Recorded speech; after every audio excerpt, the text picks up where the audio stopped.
Hello everyone. Today we'll be talking about a trial. It's called 4D ACS trial.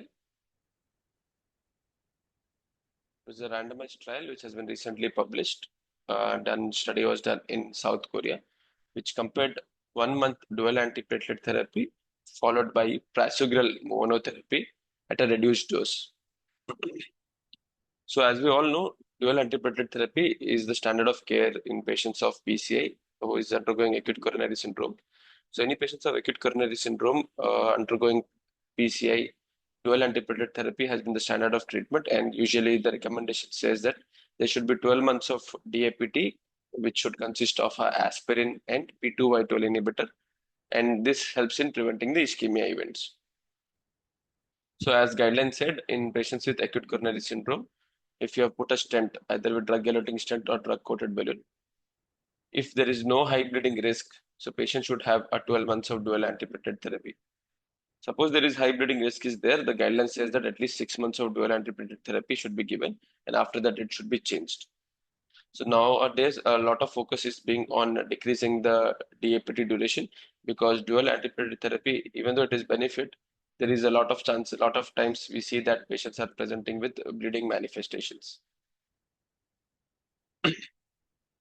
So recent guidelines allows for 1 or 3 months dual antiplatelet therapy is also being seen in a lot of studies which is coming up. Several trials has demonstrated that switching from dual antiplatelet therapy to either a less potent P2Y12 inhibitor or to a reduced dose of potent agent can preserve ischemic protection while significantly reducing the bleeding. Additionally, drug-coated stents have historically shown success with 1 month DAPT in high bleeding risk patients. So this study, the aim of the study was to evaluate the safety and efficacy of 1 month prasugrel based dual antiplatelet therapy followed by a low dose prasugrel that is 5 milligrams. So usually the full dose of prasugrel is 10 milligrams. Here what we're doing is we have for 1 month we are giving patients with dual antiplatelet therapy. After that what we are doing is we are keeping all patient only on prasugrel 5 milligrams. So half of the patient will have monotherapy. That means there is no ecosprin to that. So objective of the study to compare the incidence of net adverse clinical events over a 12 months. So 12 months period we have tried to see the outcomes how it is there. So 1 month DAPT which was followed by prasugrel 5 milligrams monotherapy, and the other group had aspirin with prasugrel, that is 12 months DAPT therapy. Also we tried to assess bleeding risk reduction, how much the bleeding risk reduction is there. Also to examine the impact of this on ischemic safety outcomes like all-cause death, MI, chances of stroke, target vessel revascularization, all these things we are trying to see. To evaluate whether 1 month DAPT followed by prasugrel monotherapy offers a superior net clinical benefit or not. So total of 656 patients were taken. All these patients were kept on stent, which is ultra stent implantation. And after follow-up, there was 328 patients were included and in both the groups.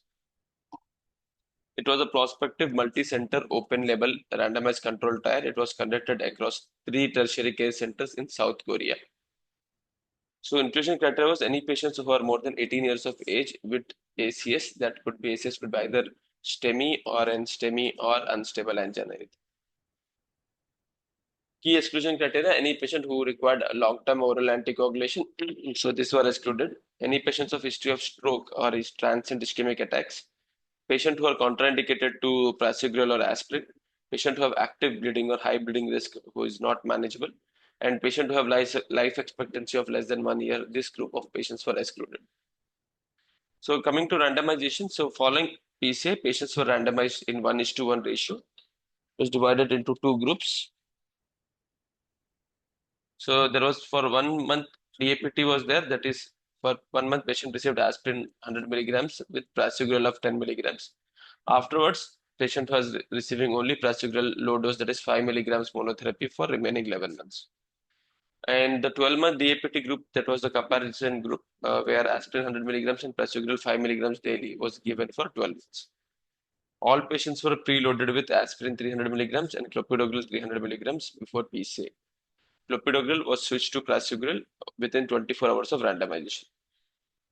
So coming to follow-up and monitoring, patients were followed at 1 month, 6 months, and 12 months post-procedure. So after procedure, total follow-up was up to 12 months. And we tried to see the adherence, the outcomes, and all was followed up. Routine angiographic follow-up was not mandatory unless clinically indicated in all the patients. So the primary endpoint was net adverse clinical events at 12 months, that is composite of all-cause mortality, non-fatal MI, stroke, ischemia-driven target vessel revascularization, and BARC type 2 to 5. Secondary endpoints received like BARC 3 to 5, MACE events, stent thrombosis, and all bleeding events.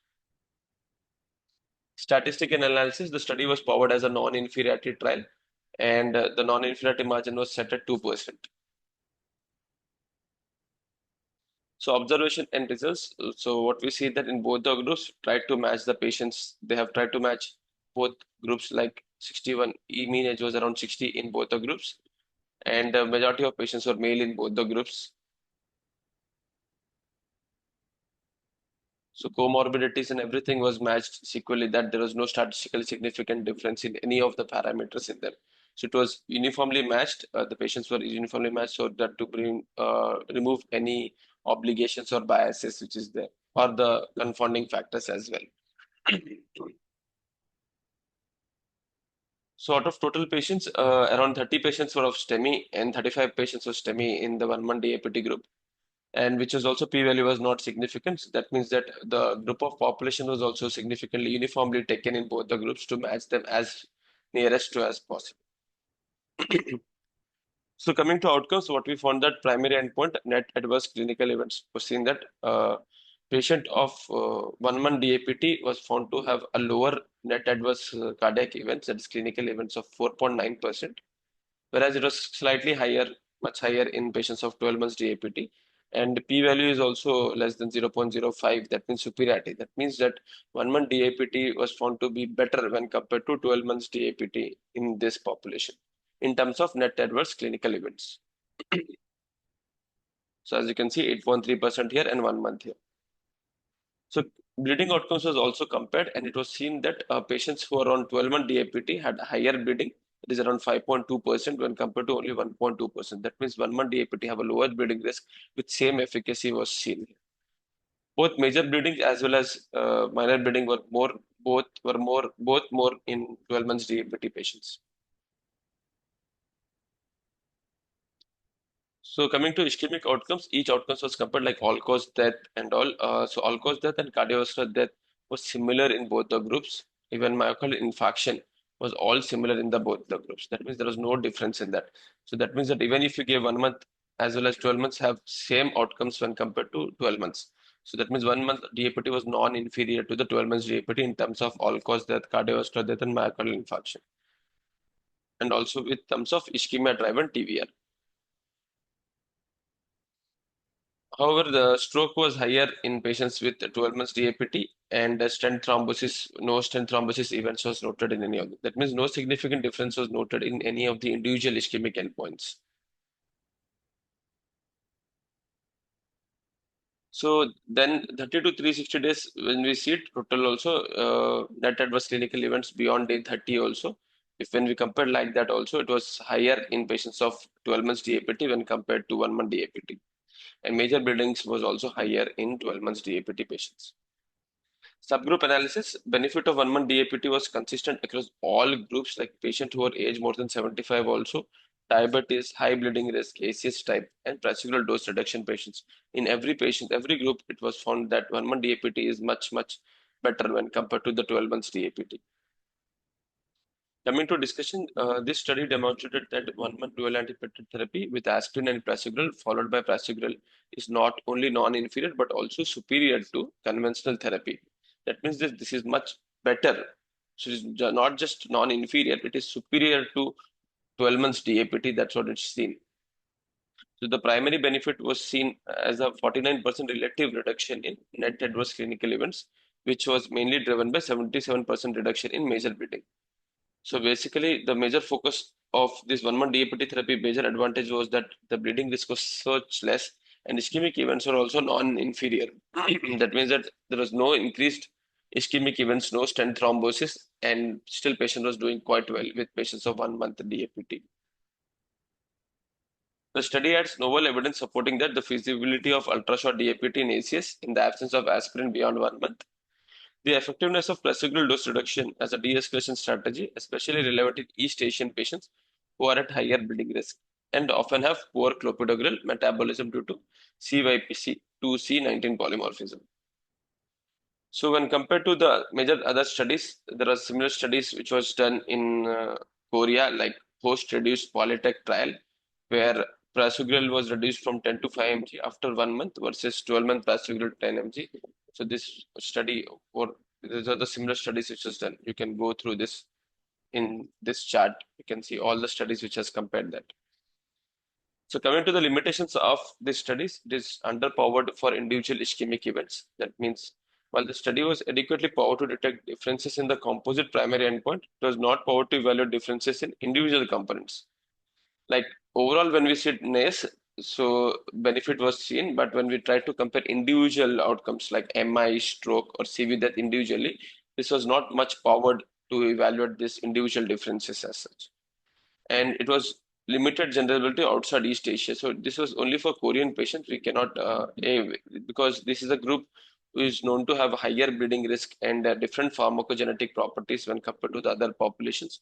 So it cannot be generalized to other Asians, like West Asians populations. It cannot be generalized to that. Elderly patient representation was restricted due to national reimbursement policies in Korea. Prasugrel use in patients aged more than 75 years become restricted midway through the study. Use of polymer-free DACS only. All patients received the BioFreedom Ultra stent, a polymer-free drug-coated stent. Outcomes may differ with other stent platforms, which are durable or biodegradable polymer drug-eluting stents. The study was open label. It was not blinded, which may introduce some bias in subjective endpoints, such as reporting of bleeding or symptoms as well. So coming to conclusion, the 4D ACS trial demonstrated that in patients with ACS undergoing PCI with drug-coated stents, a strategy of 1 month dual antiplatelet therapy followed by prasugrel significantly reduced net adverse clinical events compared to standard 12 months DAPT, primarily by lowering bleeding events without increasing ischemic risk. So coming to take-home messages, 1 month DAPT followed by prasugrel monotherapy is safe and effective. Bleeding risk is significantly lowered in this study. Ischemic outcomes remained comparable. Polymer-free drug-coated stent supports ultrashort DAPT, particularly applicable to East Asian populations, cannot be generalized to other populations, and supports guideline evaluation towards personalized antiplatelet therapy. Thank you.